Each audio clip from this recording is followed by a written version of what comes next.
become wind. Empty and become wind. How are you able to control that spirit when no one else could? As your father could tell you, I've spent my life studying the spirits and learning their ways.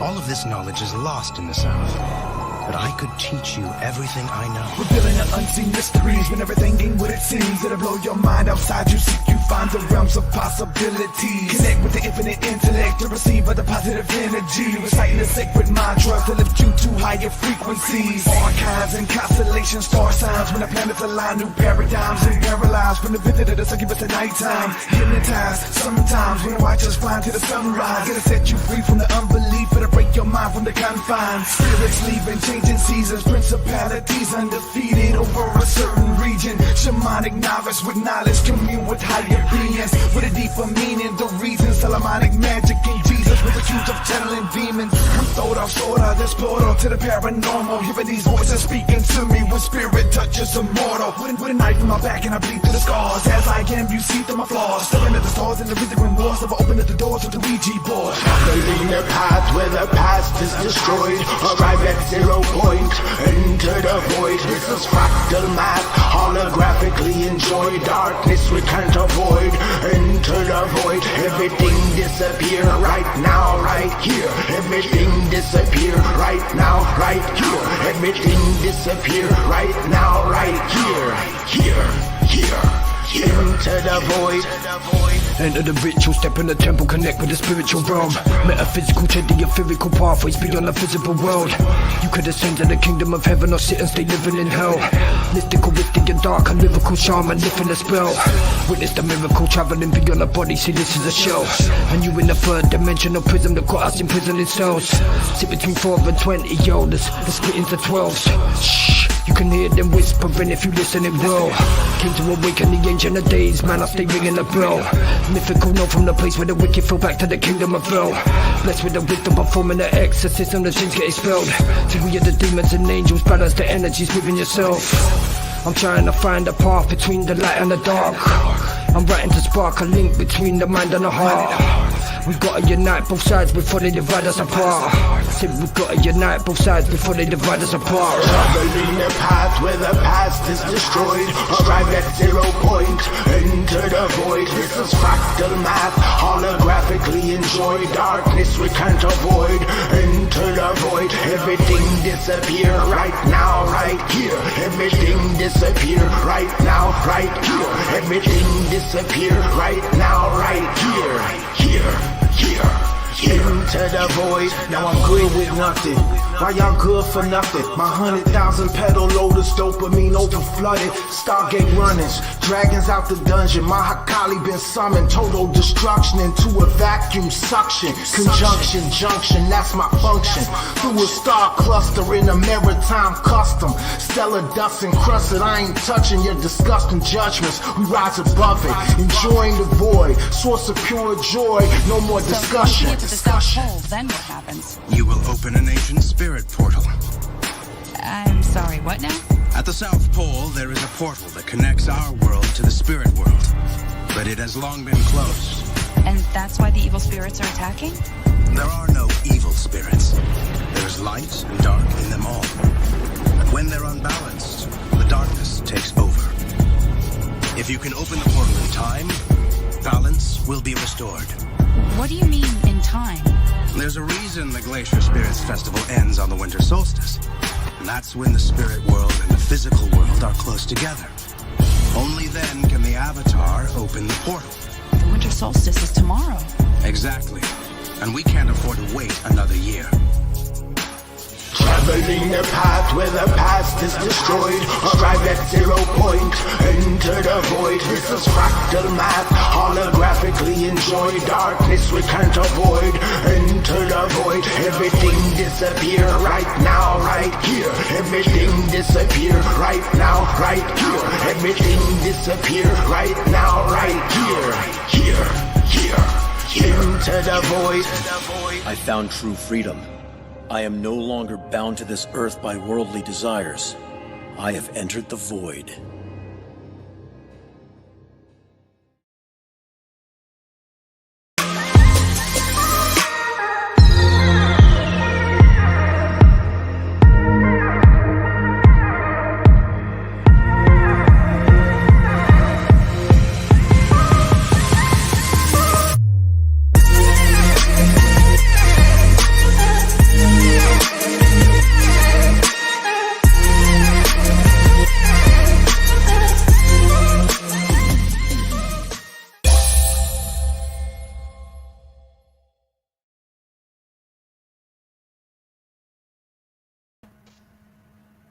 And here we are. Welcome, everyone.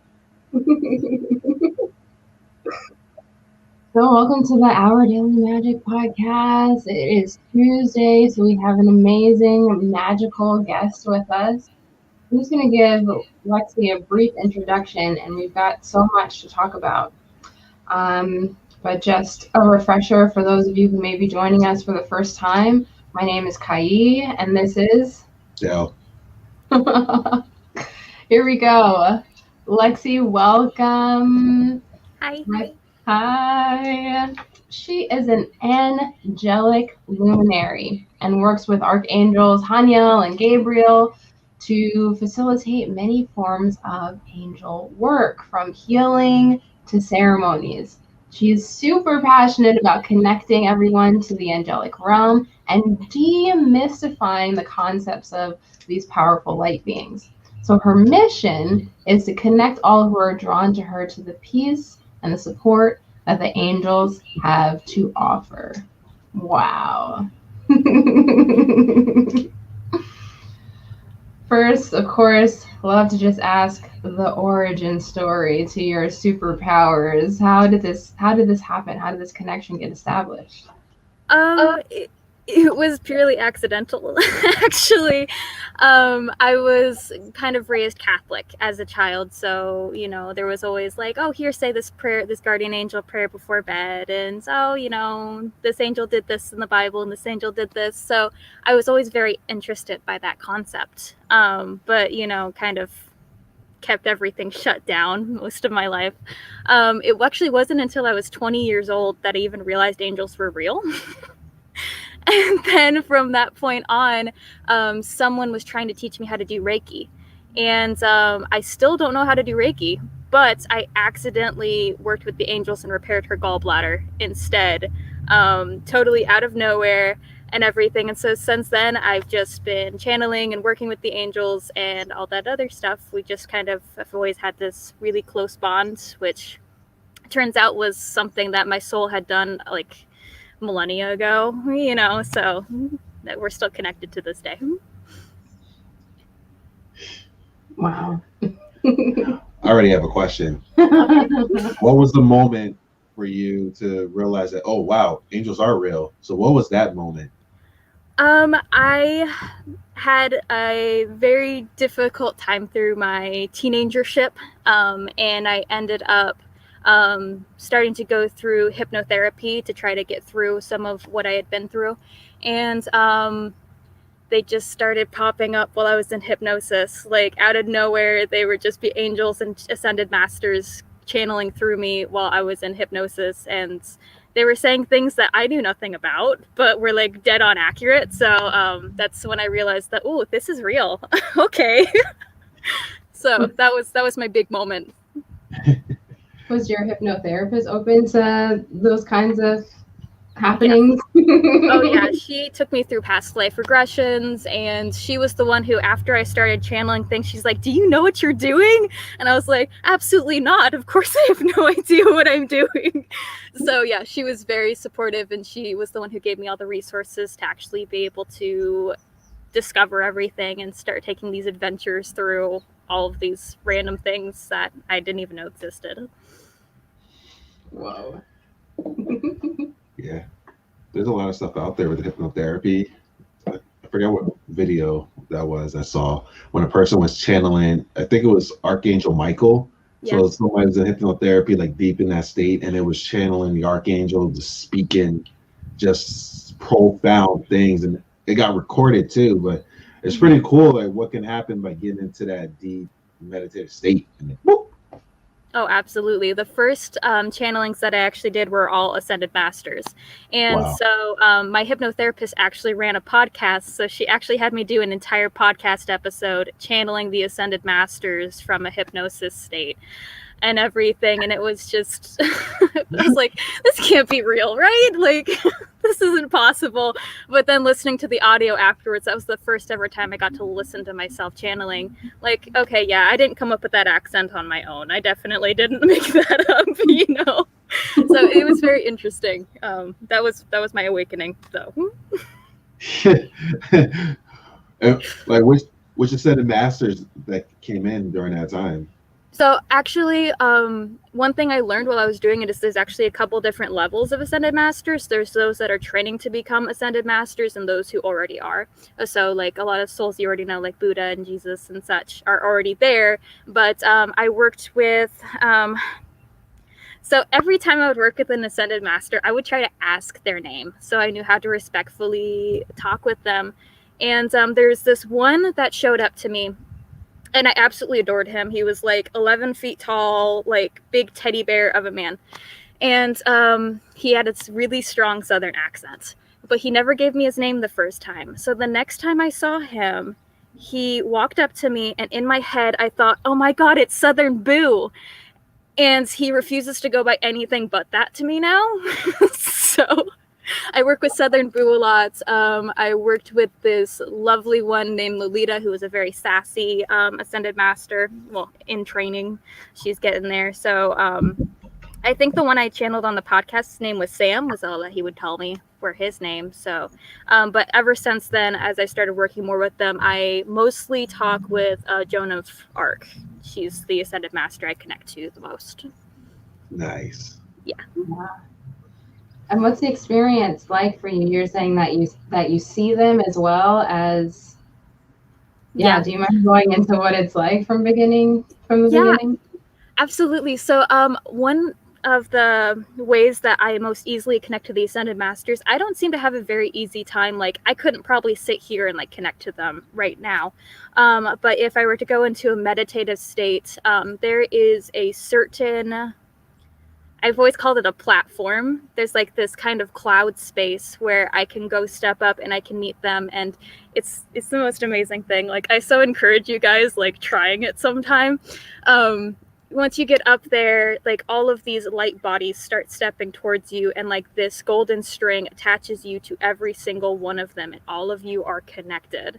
And then one of them will choose to step forward and show their features and begin speaking to you. So yeah, it's fantastic. I can only connect to them through meditation, which is funny because like I can start talking to an angel right here, right now, but I can't talk to an Ascended Master right here, right now. It's just unfortunately a very different energy. I have to go to them. They won't really come to me very much.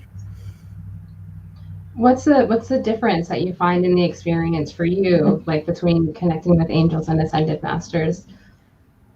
I find that really, it seems like the angels really want to be involved in our lives. They really want to be here, you know, kind of in the trenches, giving us healing, giving us support, giving us guidance.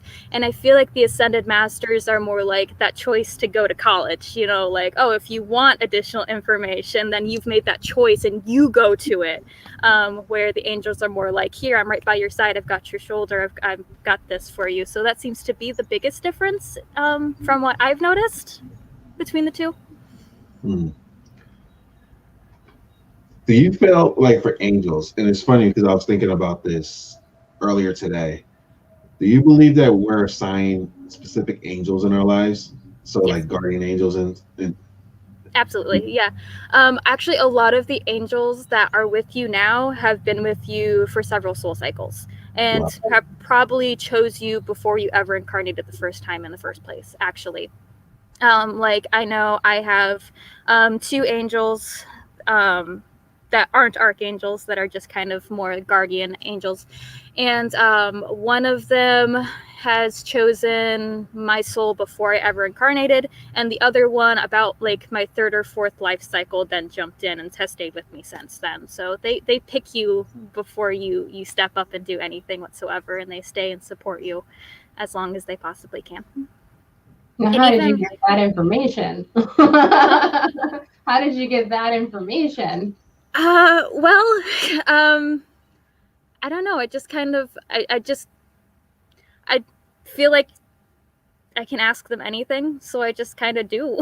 And they just like kind of show me everything as long as I've asked. They're like, oh, cool. Yeah, we'll tell you that. We'll show you that. So they really do want to connect with people, and they really do want to share everything. They need permission to do so. So when you ask them, they can step forward and show you.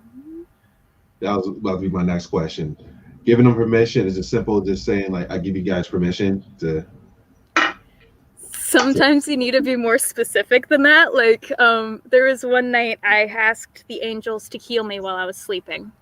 And, you know, I gave them the permission. I was like, hey guys, you're allowed in my energy body. Do the work you want to do. Everything's good. I completely allow you to as I sleep. And I wake up in the morning and I noticed there was like this big hole down by my hip and everything. Like, not like physical hole, but like an energetic hole. And I was like, what's up with that, guys? What happened last night? And they were like, well, you didn't tell us that we could refill it. And I was like, okay. So now every night when I go to sleep and I want them to heal me, I'm like, you guys can repair, refresh, refill, remove. Like, I list out everything they can do to give them the specific permission. Their divine laws are kind of very strict, so they gotta get permission for pretty much everything to be in our lives. It makes sense. It's like Yeah. the fine print. The fine print. Yes. Which can get very frustrating, but it's there. Yeah.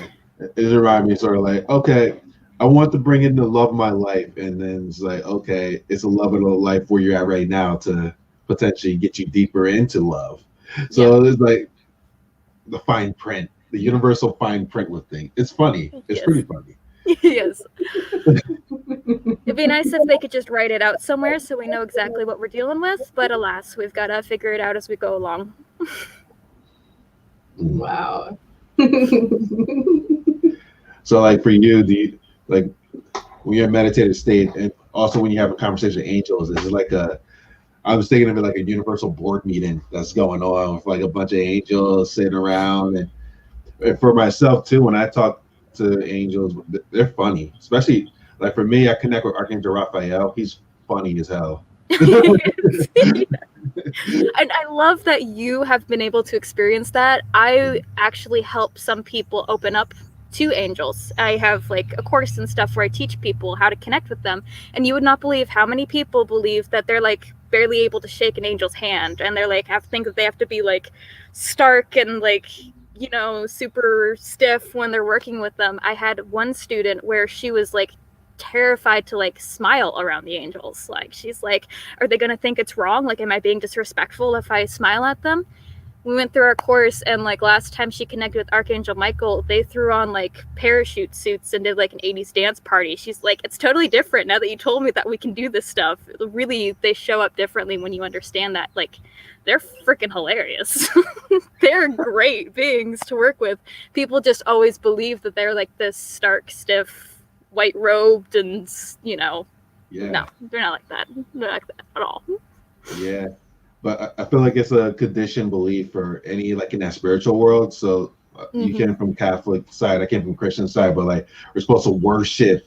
We're not worthy type of thing. So a powerful force like an angel can see like how you can feel like, oh, little old me, but like it's like, yo, like we're equal. We're all come from that same energy. It's that they have ascended more than us, and also they're here to help us and assist us. I'm pretty sure when we transition on, we're going to be doing the same thing. Yeah, absolutely. I'm going to be funny, Angel. I'm going to be very funny. I can see that. You're going to be hilarious. We will be doing like the ceremonies to bring me in. I'll get here. Meow. Type it in like this. Everybody knows when Dell showed up. There's a unicorn shadow somewhere.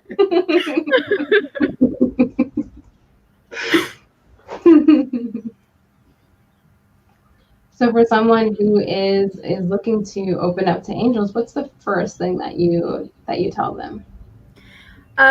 Usually the first thing what I have people do when it's coming to opening up to the angels is I literally just ask them to give permission. You know, give that initial permission to the angels that they're allowed in your life, and kind of see where it goes from there, because people might immediately begin seeing signs, or they might immediately begin seeing like just kind of feeling a presence around them that they've never felt before because they've just never given that permission.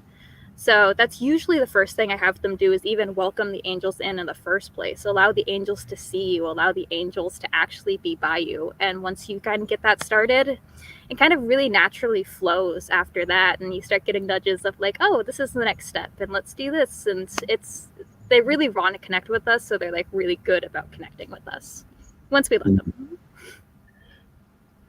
I love how you explained it too, because like it could be so much more simpler compared to like you standing upright and all these other like different things of trying to connect. It seems like they're like right there to say like, hey, I want to connect with you. Okay. Yeah, they're in. I mean, I don't get me wrong, I understand the whole, you know, spine straight, feet on the floor. I understand all that stuff about energy, I really do. But most of the time when I'm connecting with angels, I'm like curled up on my side, you know, like I'm not in like perfect position or anything, and that's never stopped them being with me, healing me, etc. I mean, yes, there are some rules to the divine universe, but not as strict of rules as I think a lot of people put on it. Oh yeah. The dogma. Yeah, it's pretty intense. Yeah, got to do these things to be able to experience the connection. Like, really? Yeah. Exactly. What was it like to kind of like come out as the angelic luminary? It's a work in progress still. It's not been normal for a lot of people, because, you know, they see angels as something particular. You know, they almost believe that, you know, the church owns the angels, you know, kind of thing. So like, okay, but you're like a young female, how can you do that kind of thing? And it's like, well, the church may have claimed the angels, but the angels haven't claimed the church. You know, they claim humanity. They care about all of us, no matter what position we have, no matter what our human form is. So it's been interesting. I've had a lot of people. I have a couple pagan friends and a couple friends that kind of like work with Norse gods and stuff, and they'll be like, yeah, we don't want to do anything with you because angels. Those are a thing that we're not allowed to touch. And it's like, okay, but like, why though? Like, they're in for it. They want to help you guys no matter which way you worship. But yeah, it's been interesting. Interesting working with people trying to change their perception of what the angels can and cannot do with them. Yeah. How was that shift too for you? Because you mentioned you were raised in a religion, and now seeing you're in the, like open spirituality practices and stuff. So what's that change that happened? I'm sure we're just talking about how people are reacting. Was there any like, I guess like religious backfire that happened towards you or anything like that when you decided to make the shift? Or even with yourself internally, what was going on when you made that shift? It wasn't like, I guess I'm not fully out of the spiritual closet to a lot of people yet. Like, you know, I still water things down quite a lot for some people.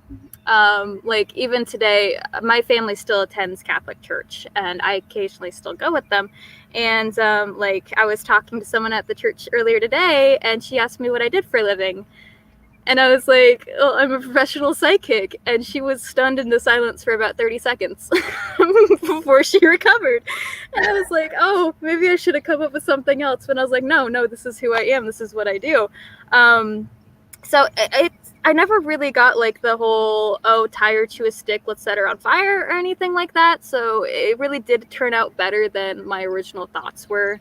Coming out to a lot of friends about what I did, they were surprisingly supportive of it, surprisingly open. I think I had the hardest time with it, you know, really accepting that, this is real and this is something I do and nobody's gonna hate me for it, you know. And my awakening style, I didn't get like that whole, I woke up one morning and the sky was a different color and I saw dead people everywhere. Like that was not my awakening. I didn't have that like super mental breakdown thing. I just kind of slowly came to understand that what I was hearing and what I was seeing was real, you know, so it was a very slow, gentle awakening. So it took a long time for me to convince myself that it was even real at all. I wanted the sky to change colors and to see dead people everywhere. That would have been so much easier for me, but it never happens. So, man. I can only imagine what would have happened. That was your first experience. Like, that would have been a lot easier that would have been a lot harder to deny, though. So. Oh yeah. Oh yeah. Good point.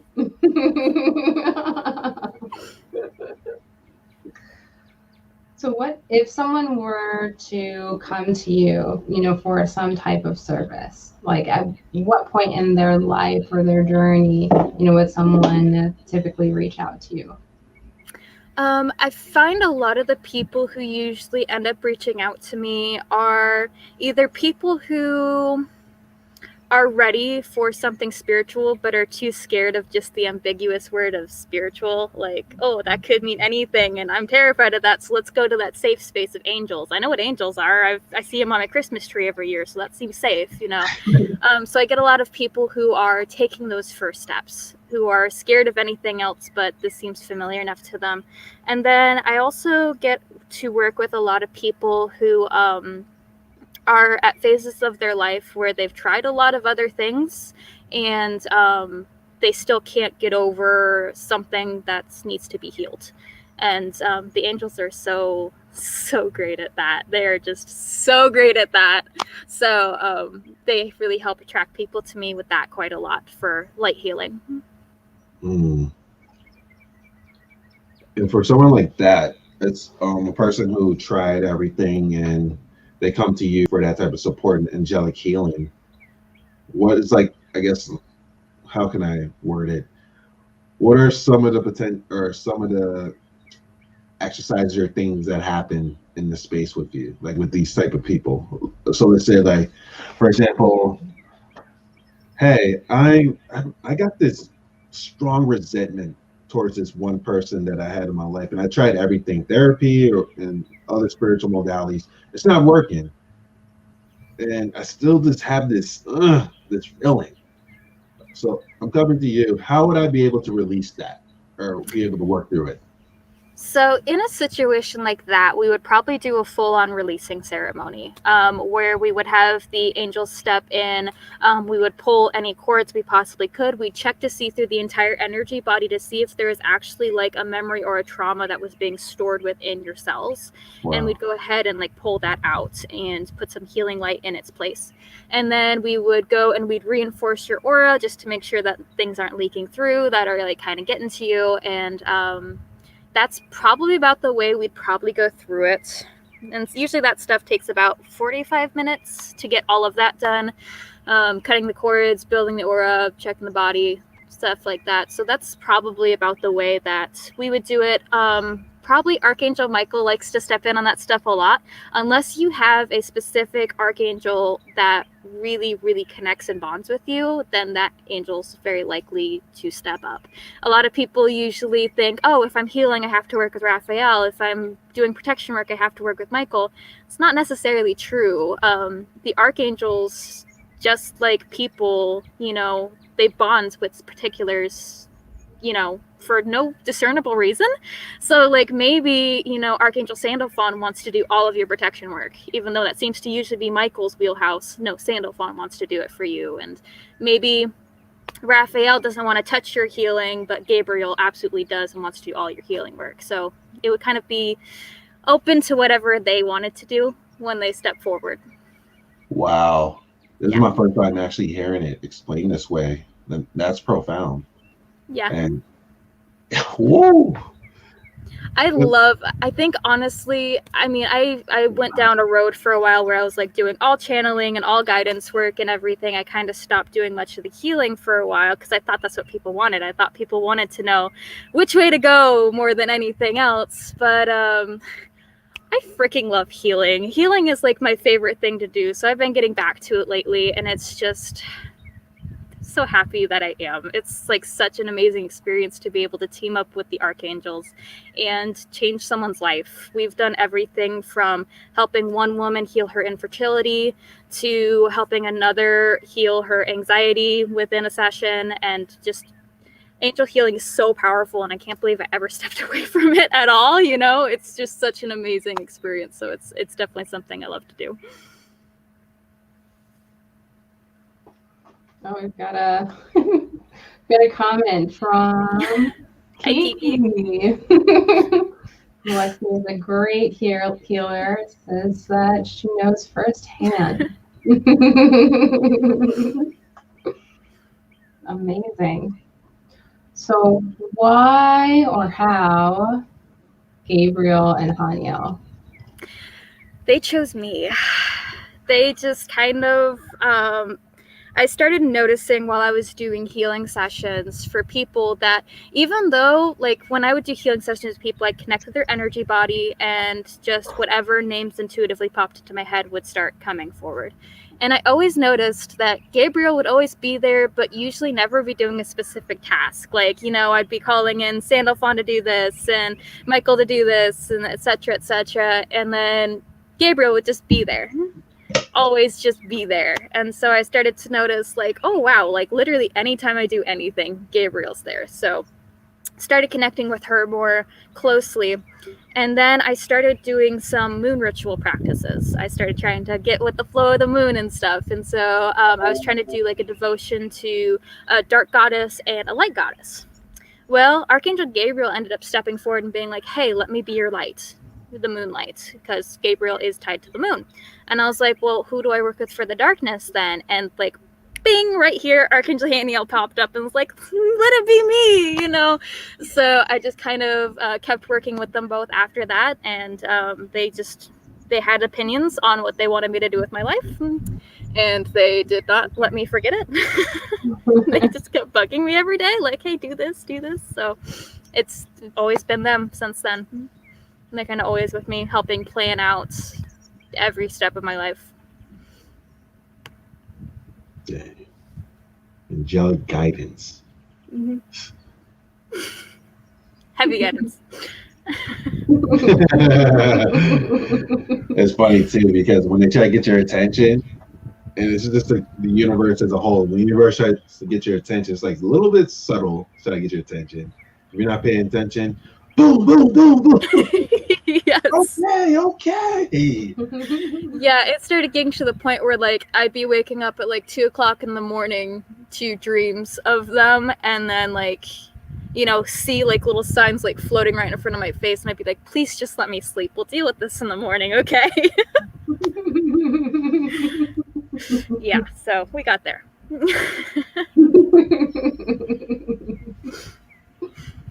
Wow. Do you have any like stories of profound experiences, maybe with like people around you where they couldn't deny it as well? I think a lot of those stories come through a lot of the healings that I've done for people, because usually when I'm doing healings, when we tap into like the space that holds the trauma that we're clearing, usually I relive the trauma for them to be able to help them process it. And so there's been like several healings where I've been like, oh, so this is what happened and this is why it was there and everything. And then they do a past life regression. They'd be like, that was dead on. That's exactly what my body went through. And that's definitely exactly what it was. And so they're like, wow, the angels really did guide you through that. The angels really did take that from me, kind of thing. I also, I don't know, like, I'm really bad at stories. like all these things just happen to me so regularly and so every day that like it's hard for me to be like, oh well, that's special, you know, like, because it's literally just my life. It's just my everyday life. And how many years has it been? This was gonna be funny. It was about halfway through 2020 when I really started focusing on this and really started channeling deeper. And so like it hasn't been that long. It's like been a couple months when you count it out. It's not even been a full year yet. But like I can't even imagine my life any other way anymore. Like this is just always what I was meant to do, always where I was meant to be. So it's like so natural. And it's hard to like pull out those moments to be able to tell people about. So do you think that 2020 was a catalyst for this to happen for you?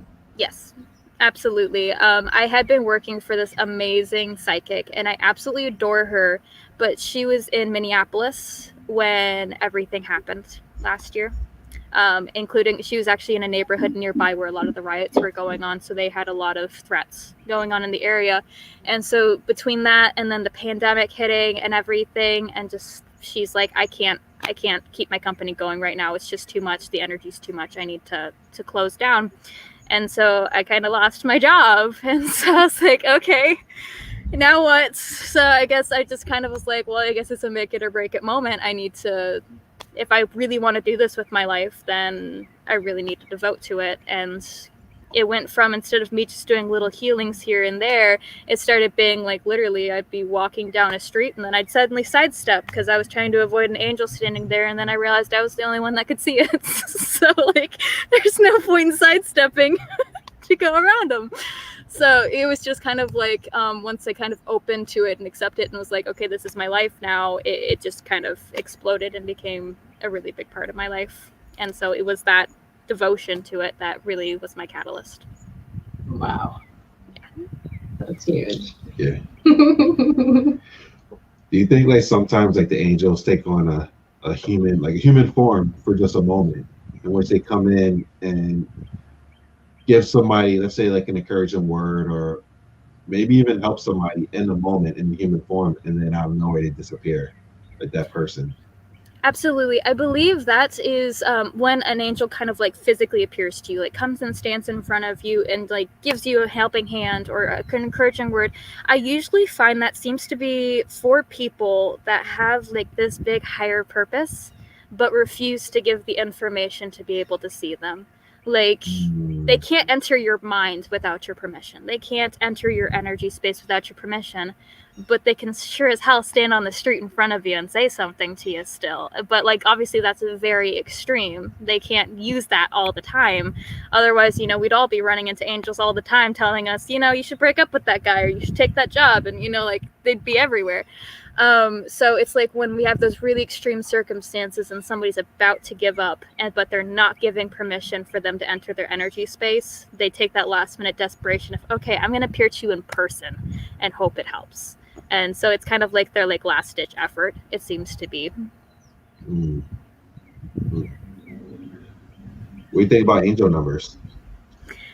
Angel numbers, I think, are just one of the many signs and tools that they offer. I think people get a little too wrapped up in what they mean, instead of just accepting that they're there for a reason. Like, yeah, they may be showing you a number repeatedly, you know, but maybe that number itself isn't the message. Maybe it's you paying attention and noticing that they're trying to talk to you. That's the message. Thank you. Thank You're you. welcome. And I resonate so much with you. I used to be the person like, oh my God, I see 1111. Oh, does it mean that this portal gate is opening? And I just started to think now, like, what if I'm just getting the number just to be present? Like, here, be present in a moment. Yeah. Yeah, I was definitely that person that every time I'd see a number, I'd be on Google, like, what does that mean? And so my Google history was all like these different angel numbers. And I started to realize, you know, they just want me to be looking. They just want me to be paying attention and to know that they're present. Like, yeah. As we're talking about this over here is 1, 2, 3, 4. Yeah, I noticed that too. And so I guess somebody should go Google what that means. No, or just understand that we're here present and we're talking about them. So yeah. What do you think about angel numbers? I think that I guess I can only talk from my own experience. Yeah. And for me, I request them. Like, I request specific ones for specific things. Like, can you please send me this, you know, to let me know that I'm on track for this. And, you know, that ends up working out really well. And also even with, you know, like the standard version angel numbers, like the triple numbers and stuff like that. I usually interpret it as, you know, you're like in alignment, you know, like you're right on target and just keep going. I love that you asked for specific numbers. Like, that is one thing that bugs the angels so much, is when somebody's like, hey, give me a sign about this. And so they start throwing signs up everywhere. And the person's like, well, what does that sign mean, though? Like, does that mean yes or does that mean no? Okay, ask for a specific sign. Like, you can totally do that. When I had something big going on in my life recently, I was like, okay, if I'm supposed to do this, show me an eagle. If I'm supposed to do this, show me a llama. And 2 days later, eagles started popping up everywhere. So I knew exactly what I was supposed to do instead of seeing the sign and being like, but what does that mean? You know, it was like very dead set clear. I asked for something specific and they delivered it. So I love that you ask for specific numbers instead of driving them crazy. They hate that. One of my mentors also mentioned, when communicating with the angels, so also, perhaps maybe even just choose one, instead of talking to everybody, and asking for help from just one and really connecting with them. Yeah, and I definitely encourage people to do that too. And it's very important for you to go intuitive flow with it. Like, yeah, sure, Archangel Haniel might be the kind of person that you usually ask about this stuff, but if for some reason Michael's popping into your head, Michael's the one who wants to help you with it. Ask Michael to help you with it. That is you have so much power in picking who you work with, and you are so strong and you are so intelligent with your intuition. You just got to trust yourself, and you need to allow yourself to believe that a name's popping in your head for a reason. Yeah. It's like, think about Rachel. I'm like, no, I want to connect with Metatron.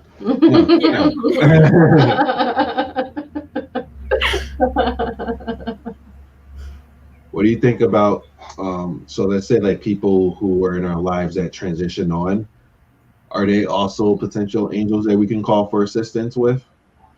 I think it depends on what their soul's origin was. I definitely do feel like we do have a strong presence of earth angels who have chosen to take on a human body and come and be with us in our lives. But I also do feel like, sometimes the people in our lives, as angelic as they may be, are still just spirit guides once they pass on.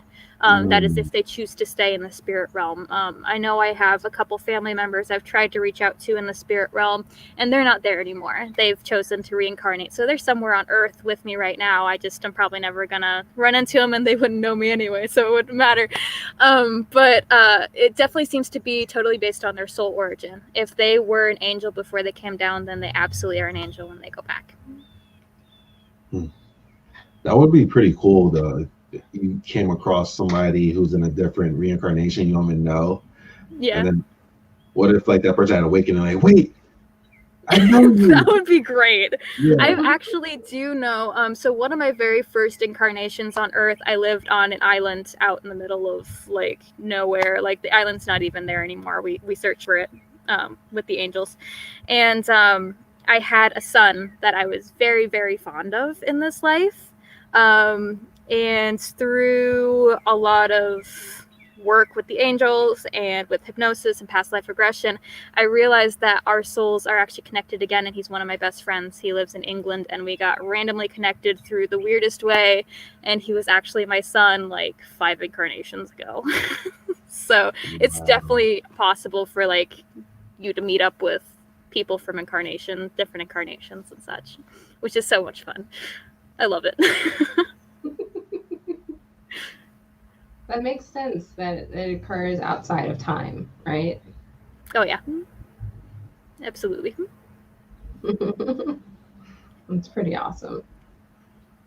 Do you think, so like we just mentioned remembering one of your reincarnations, would someone potentially be able to just ask the angels for potential assistance to be able to see those, to reveal those lives?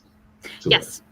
Yes, absolutely. I've definitely done some past life regression stuff with the angels several times through meditations and through dreams. Like a lot of the time when I want to see past lives with the angelic assistance, usually I ask them to bring it to me in dreams. That seems to be the easiest way for them to give the most information to me in a nice little wrapped up pretty little bow, So I would definitely encourage, if anybody wants to see their past lives with the help of the angels, just before you go to bed at night, give them permission to show you a piece of your past life in your dream, and specifically request that you remember it in the morning.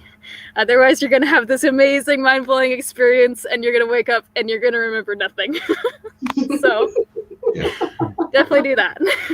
And I was asking that question for myself. So yeah, definitely do it. Definitely go into either a deep meditative state and ask them to show you, or ask them to bring it to you in your dreams. You're gonna have so much fun with it, I promise. It's fun. It's so fun because like haven't really been connecting like with the angelic realm that much. Like for me, I just when get in deep meditative state, I just go. But I never really like have those type of dialogues and conversations. But I do be seeing like light beings going across me and things like that. I feel like I should be like, hey, let's have a conversation. They're probably like, hey, we're here. Like, what's up? Yeah, they're always around. They're always ready to like stop and say what's up. That's like literally what they're like longing for, is like, please talk to us. We so badly want to be part of your lives. I mean, it's just like our spirit guides though. Our spirit guides are with us all the time, and I mean, we ignore them constantly. All they want is like, hey, you know, pay attention to us, let us help you, you know, let us give you love and guidance. And yeah, angels are the exact same way. It's a great reminder. Yeah, definitely. We have way more help than what we can even imagine. Just have to ask for it. Absolutely. There's so much out there for us. Oh yeah.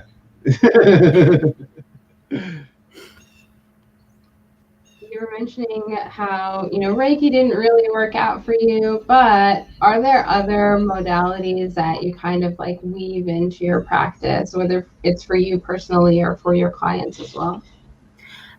Yes, a little bit here and there. So I am what is affectionately known as a modality junkie. I want to learn and experience everything. So I know how to do like the EFT tapping. I do intuitive EFT tapping scripts, and I just bought a course for Ho'oponopono because I don't know how to limit myself. And, you know, I still am meaning to learn Reiki someday. And then pretty much occasionally the angels just be like, oh, here, let's try this new healing thing. And we just do it. So yeah, all sorts of modalities. Anything I can get my hands on, I will do. It's probably a problem, but oh well. It's a fun problem. You're learning right now. Yes, exactly. Experience. There's other like things that it could be like, okay, you should probably seek some help, but like you are improving yourself and your serving using these tools to serve others. And it's funny talking about that because like for myself, before when I was doing energy work, I was intrigued by the Reiki as well. So I started doing Reiki. I did Reiki 1 and Reiki 2, but then I just asked a question of like, is there a way for me to just like connect directly to source? Like, all right, source, I'm connected to you. I'm going to let your energy flow and do whatever it needs to do. And that type of way, that intention. And for me, and that's what you're starting to do, because you mentioned how angels tell you, like, oh, try this out, try this out, try this out. So, and for me, what I feel is like in the space where the Reiki got created is a space where all this potentiality, that voided space of like all these ideas, all these different modalities and things. But like, angels are pretty powerful. Like, hey, what should I do right now? Okay, do this. It just remind me when we watched the movie about it was the alien. It was an alien, like real, like people was contacting aliens to have like a circle meditation and bringing in aliens. And this guy who was a part of it, he had no hearing in his ear. He lost his hearing. But what happened is a light being came into his room, and they were just like talking to him telepathically. And they was asking him questions, or he was asking questions, answering it, like just profound things. So then the next thing, the guy's like, okay, the light being was like, all right, I'm going to leave. You got any more questions before I leave? And then the guy was like, yeah, I don't have hearing in my ear. Can you help me out with that? And then the light being like, sure. Boop. And then it happened that fast. Like, he's like, what? Wait, what? I love healing with other beings. Like, don't get me wrong, Reiki is amazing. Like, sometimes I start talking about healing and people are like, so what, you don't believe in Reiki? Oh no, I believe in Reiki. I think Reiki is awesome, but it's slow and it's gentle. Working with these other beings, it's instantaneous. Like, I do have people who won't work with me anymore because it is so strong and it is so instantaneous that they're like, okay, can't do that. You know, they want the slow, the gentle. So it's just, they're so amazing. Both are amazing, but I love it. I love hearing stories about other people's experiences with it. So yeah, I like the instantaneous, like boop. Yeah. I'm not patient enough for the other stuff. So for your practices, do you do it in person? Do you do it virtual? How can people work with you? So when it comes to healing, I actually do it through a pure energetic connection. I most of the time actually prefer to do it when people are asleep. Wow. Because their conscious mind is shut down. There's no logical blocking. It's just me and their highest self and their angels going through their body and fixing things. So that's actually my preferred method of healing people. I don't think I've never actually done an in-person session ever.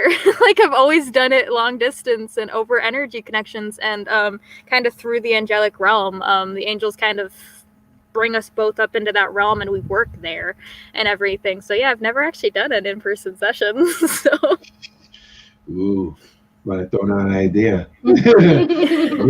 Woo, I can only imagine, because anything in person is way more intense anyway, even though like the job gets done virtually, but in person is like a whole nother ball game. yeah, I don't know, maybe somebody would explode if I did it in person, so maybe I shouldn't. Wait, I can't do this anymore. This person is exploded and evaporated into the angelic realm. Yeah. I don't think that would help me get more clients afterwards. Maybe it would. Yeah. Person becomes Lucy. Yeah.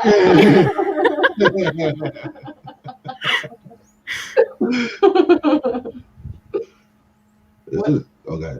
No, you first. No, I was about to say this is really cool. Like, I dig this. Like, there's a lot. And it's a great reminder. And synchronicity had this conversation. Like, okay, you gotta connect with the angels more to make life even more easier for myself, and also get the guidance and the path and knowledge and even healing. Oh yeah. I mean, that's the thing. That was one of the big things when I started working with Gabriel and Haniel. The biggest thing was they were like, we want you to change people's opinions of us, because people think we're only good for very, very few things. But we're good at them, but we can only do this small amount, when we could really do literally everything the others are doing. People just got to let us. And so that was like their big thing, was like, let us start doing ceremonies. Let us start doing all these things. So that's why I do those things with them. And I start trying to teach people that, angels aren't what you think they are. They're like everything, and they can do everything, and they just want to be with you. You don't need to be a set standard of purity, and you don't need to be a set religion.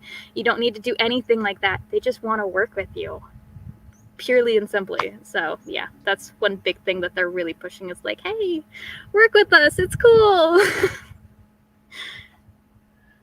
That's pretty cool. And once again, like, perception shifted.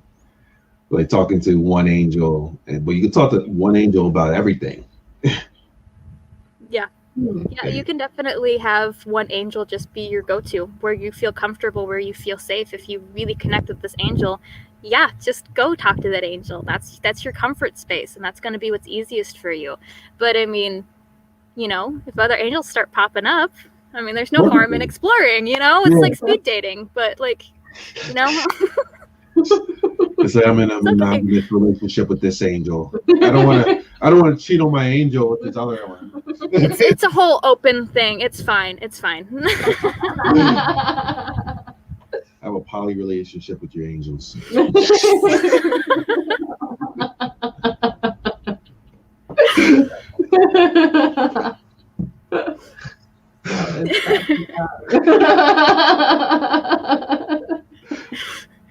You've really changed your perception on angels today, haven't you? Yes. Good. It's mind-boggling, because like it's like I'll try to connect with one angel to like get a specific thing, and the thing you mentioned, I'm having all these other angels, or thinking about other angels that are coming up. Like, no, I'm waiting for this guy to answer me. So like, no, you guys can go away. They're probably like, yo, we're here. Like, who do you think sent us? He doesn't want to talk to you right now. Right? Yeah. I got rejected. He doesn't want to talk to me. I'm not worthy of connecting with angels. No, get out of here, Michael. I don't want to deal with you right now. I sent you my question. Please respond. Right.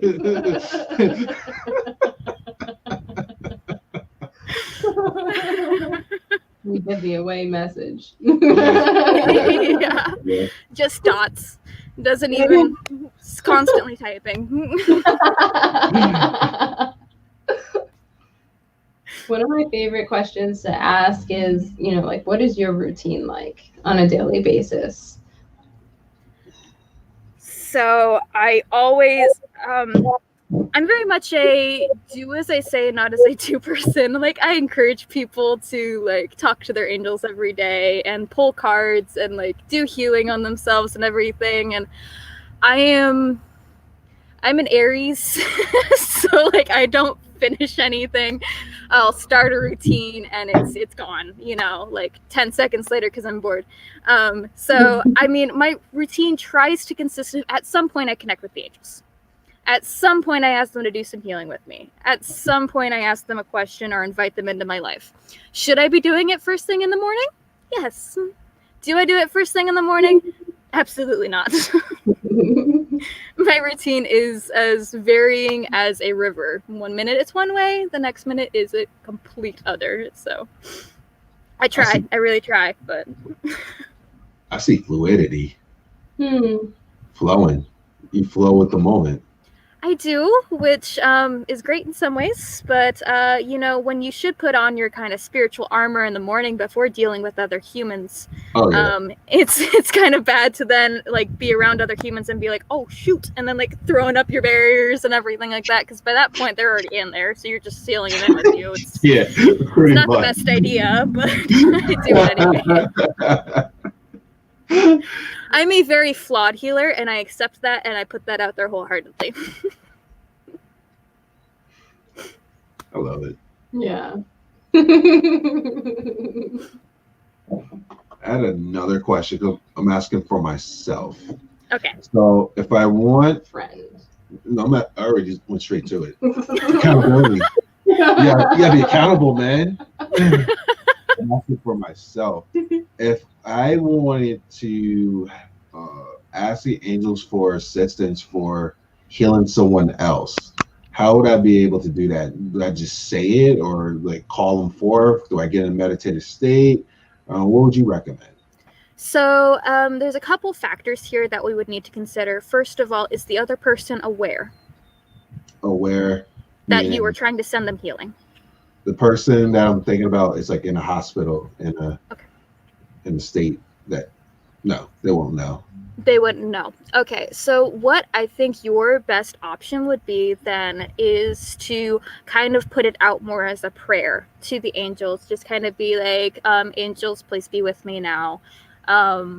Please go to this person in their space. Please clear their space of anything dark and heavy. Please provide them with healing light as much as they will accept. And station angels in the corners of the room to help protect them and continue that healing light for as long as they choose to accept it. Then just thank them and everything like that. That's probably your best option, because then that allows the angels to kind of go be with them, clear out the room of anything that's preventing them from healing, be there for them, and to give healing energy and give healing light, but then that leaves it up to the person's higher self to decide whether or not they want to accept that light. And because you can't really, obviously, make anybody accept healing ever, right? So that's probably what your best option would be if you wanted to help heal someone else with the angels. Without their knowledge. Thank you. Yeah, you're welcome. I'm thinking now just sending angels. So let's say like people who would like potentially trigger you. I said, like, oh, this person right here, angel, send healing like this person. I mean, I've definitely done that before. Like, oh, this person's irritating me really bad. Angels just kind of like go cocoon them in light, because obviously there's something wrong with them, right? Usually it's something wrong with me, but anyway, I tell them to go cocoon this person in light anyway. But yeah, I definitely do that quite a lot. You can definitely, if somebody is going through a rough time, it might provide them that comfort and that healing and stuff that they don't even realize they need. And so it really can help a lot. Yeah. I had one friend who still does not believe in what I do. Great person. He's like, I'm just gonna whatever, with you and everything. And well, he had like a week straight of where he had just these horrifying nightmares every single night. He could not sleep at all. And I was like, well, do you want me to try to do something about it? Like, I can, see what I can do. And he's like, I don't need any of your hippie shit. You can keep it. I don't need it. And everything. And so I was like, okay. And I stationed 4 angels in the corners of his room. And I asked the angels to keep out whatever was terrorizing him. The next day, I texted him and I was like, hey, did you have a nightmare last night? And he's like, no, I didn't. And I was like, well, my hippie shit worked then. And he was like, did you do that again tonight? Because I really like sleeping. Yes.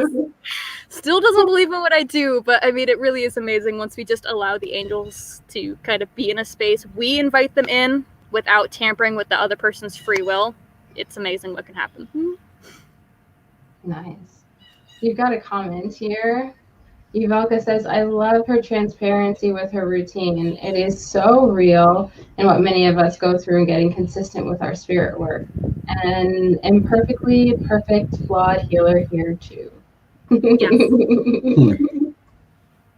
I mean, don't get me wrong. I love saying, like, I really do think it comes down to, just a person's natural nature, whether or not they're going to have this strong routine and everything like that. And I mean, like I said, I'm not built to have a strong routine, and so that doesn't make us any less of healers. That doesn't make us any less connected to the spirit just because we don't have this very set schedule we follow with our connections and with our work. So I think it's very important for people to understand that you can connect the way you connect and it's not going to be wrong.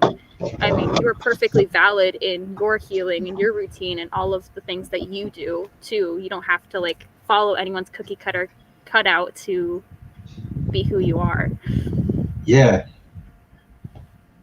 Well, you just said at the end, someone else cookie cutter to be who you are. Yeah. What about just be who you are? Yes. It's so much easier to be who you are. Yeah, and let's face it, if you're doing something wrong, the angels will probably hit you upside the head and be like, no, do it different. So yeah, it's going to be okay. Yep, exactly.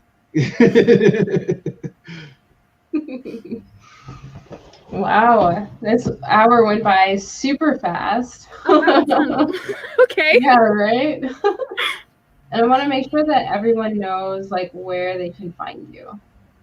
Okay, yeah, definitely. You guys can find me online at Facebook and on Instagram at Temple of the Angels. That is the project that Gabriel and Haniel really wanted us to start.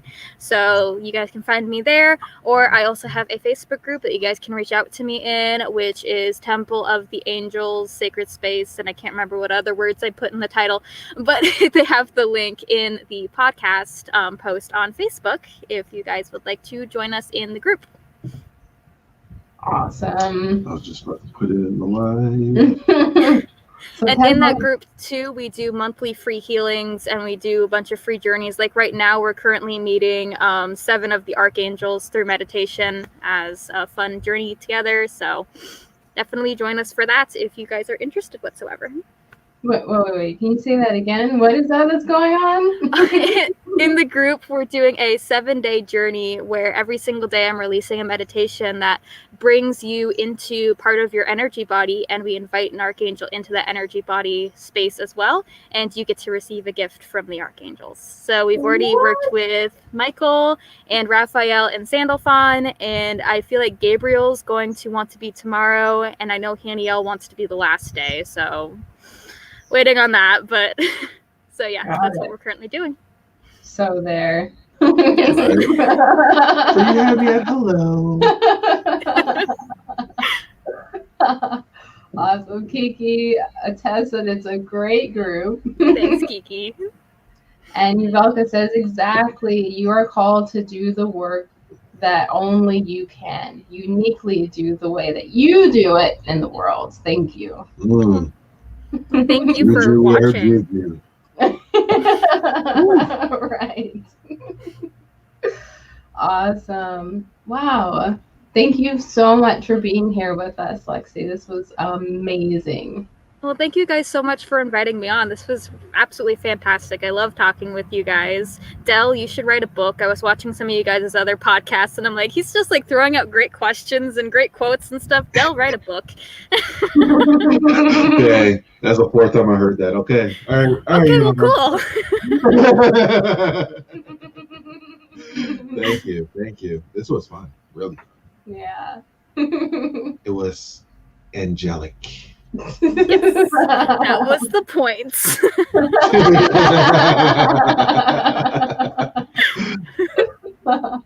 And thank you everyone for being here and watching and listening. If you catch the replay, we appreciate you too. Have an amazing day. Remember to check out the group. And stay magical. Indeed.